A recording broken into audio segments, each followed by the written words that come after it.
Galerija Stolp na Blejskem gradu je ena tistih, ki vedno znova preseneča s čudovitimi slikarskimi, fotografskimi in kiparskimi razstavami.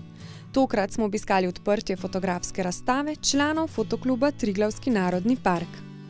Člani fotografirajo doma in po svetu, največkrat motive lovijo na območju Triglavskega narodnega parka. Pravijo, da jih v društvu združuje predvsem ljubezen do naravoslovne fotografije. Torej imamo srečo, da kot fotoklub lahko razstavljamo v galeriji Stolp in imamo vsako leto ob tem tudi projekcijo digitalnih fotografij v Viteški dvorani.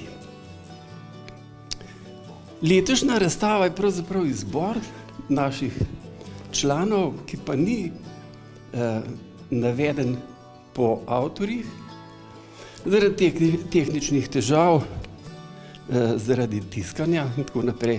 In šele naknadno smo naredili izbor teh fotografij, ki naj bi predstavljale pravzaprav tisto najlepše, kar v naši okolici in naravi imamo.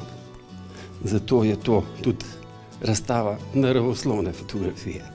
Razstavo so otvorili s projekcijo v kraljestvu Zlatoroga. Bogi vrevc je na svojih fotopohodih po Triglavskem pogorju ujel številne neponovljive in dihajoče motive. Kakšni so pa občutki ob današnji razstavi?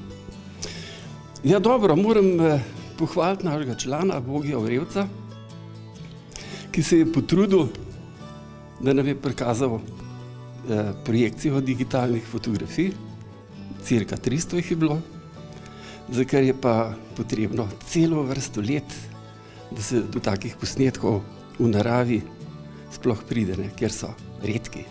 Člani fotokluba Triglavski narodni park se lahko pohvalijo z mnogimi razstavami doma in v tujini. Nekateri so tudi nosilci številnih fotografskih nazivov. Za tokratno razstavo so poskrbeli Vili Vogelnik, Natalija Kos, Marijan Burgar, Miro Zalokar, Franci Pogačar, Franci Ferjan in Bogi Vrevc. V mesecu decembru, bolj točno 12. decembra, pripravljajo zanimivo fotografsko razstavo tudi v infocentru Triglavska roža na Bledu.